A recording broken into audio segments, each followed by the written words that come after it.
تعالى يا مستر محمد نشوف اللحمه الخلطه بتاعتها ايه. دي لسه بتتشوح ال4 دقايق على الجنبين يا جمال. ادي اللحمه المفرومه. ادي اللحمه المفرومه. اطعمها بالليه. اطعمها بالليه اللي احنا عينينها منين؟ من العيد.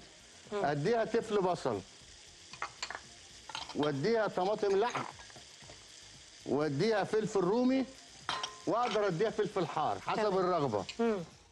فلفل رومي. توابلي ايه يا استاذ محمد يا ابو غريب يا غالي؟ شويه ملح، شويه فلفل، شويه بهار، وشويه جوز الطيب، وشويه شطه اختياري. تمام. وشويه شطه اختياري. يا تفاصيل. سمغ بقى. بصوا انا الفراخ عندي استوت خلاص 4 دقايق على كل جنب. هطلع الفراخ. ماشي صح كده. واخدين بالكم؟ حلو قوي. بعد ما اطلع الفراخ هحط معلقه زبده اهو في ناتج التسويه. في ناتج التسويه، واقوم انزل المشروم بتاعي في نفس الطاسه. ايوه صح كده يا جمال. وايه الجمال ده؟ الله ينور يا بوسي. هينزل ميته وهياخد لون، وهقول لكم هعمل ايه بعد شويه. والشاف بيسمغ اللحمه بتاعه الحواوشي. بص كده. في نفس الوقت الفاصوليا هي على النار.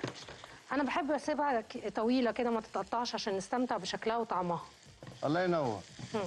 يا جماله. احلى حاجه الكراست اللي انت عملتيه ده. شايف؟ احلى حاجه. جميل. بص بقى هنا احنا عملنا بقى ايه تويست. جبت سجق بلدي احطه فوق الايه الحواوشي، ومعاه رشه جبنه شيدر موتزاريلا رومي اي حاجه. واهم حاجه هعمله على الطاسه على الفرن او على الشوايه. ليه ما دخلوش الفرن يا حسن؟ ليه؟ عشان يبقى كريسبي تستمتعي بيه وانت بتاكليه بالليل مع انا عايزه اقول لك كمان ان المشروم بتاعي يا شيف هيقعد برده من 3 ل 4 دقائق. انا بقول لكم الوقت بالخطوات عشان سنه اولى مطبخ تبقى عامله حسابها. صح. سنه اولى مطبخ بقى تعرف منين الفراخ واللحمه استووا ولا لا؟ ايوه. فاكرين الترمومتر بتاع الشيف حسن اللي بيدخله جوه الفراخ وجوه اللحمه؟ حرارة. ده انا بنصح اي واحده سنه اولى مطبخ بيه. تجيبه مع وهي بتشور مطبخها. بالظبط. يعني مامتها وهي بتشور المطبخ تجيب لها ترمومتر. اما تحط الترمومتر تغذيه جوه الفرخه لازم يجيب لك 70 او 75 ما يقلش عن كده سلسيوس عشان يبقى استوى.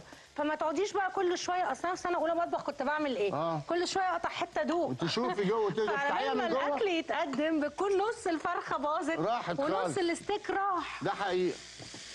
اهو انا سمخت كده الحواوشي. انا بحمر المشروم اهو. اما الفراخ يا استاذ غريب جبت وركين فراخ. هحط بقى معلش يا شيف بعد اذنك. اتفضلي يا حبيبتي. فاكرين التوابل الايطاليه؟ التوابل الايطاليه هحطها على المشروم. ادلعها بيها. ادلعها بالمشروم. صح كده. ماشي. مركزين في الوصفه يا جماعه. دي شمس يا شموسه خالص اهو. يا كرمل. احلى حاجه شويه الكرمله انت كرملتيه. بعد ما المشروم قعد 3 4 دقايق ونزل ميته والكرمل اهو. جميل الكرمل. شايفينه؟ هطلعه من على النار. هحطه بس قبل ما تطلعيه على النار ايه؟ نروح ايه؟ لا استنى بس اتفضلي اهو. هطلعه من على النار وهكمل. انا مش هعمل اي حاجه في الفاصل عشان اكمل كله معاكم على الهوا. نفس الطاسه ونفس الصينيه اللي عملنا فيها كل حاجه هي دي اللي هكمل فيها. والفاصوليا هي بتستوي. والشاف عملت ايه؟ عملت الحواوشي. خلطه الحواوشي سمختها وهبدا معاكي بعد ما نرجع نعمل خلطه